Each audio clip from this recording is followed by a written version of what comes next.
Le ballet des 138 concurrents de la route du Rhum destination Guadeloupe a repris et cette fois pour sortir définitivement du port de Saint-Malo. Le franchissement des écluses et l'horaire des marées conditionnent l'organisation du départ de la flotte vers des mouillages au large de Dinard en attendant de gagner la zone au départ à la pointe du Groin mercredi matin. Les classes 40 seront les derniers à sortir du port mercredi aux premières heures du jour.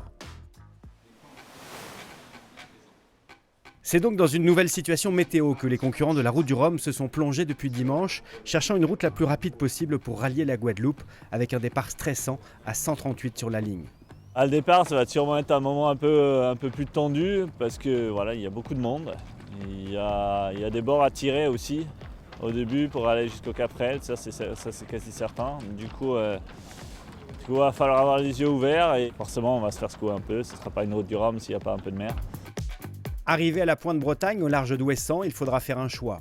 Il y a une option qui fait effectivement partir dans l'ouest, aller chercher plein ouest le front et puis une bascule derrière. Mais du coup, qui nous positionne dans un vent assez fort. Et, voilà, donc c'est un gain assez significatif sur la route, mais des conditions plus dures. Et puis une option plus sud, plus sage entre guillemets, avec moins de vent, moins de mer. Un peu de perte, mais qui préserve aussi le matériel. Pour toutes les classes, les modèles de routage anticipent une course rapide. Là, il y a des conditions qui restent viriles, mais où tout le monde va essayer d'exploiter ça au mieux et au max. Et je pense qu'on va tous être surpris des vitesses que ça va générer et que l'émulation de la course va forcément amener.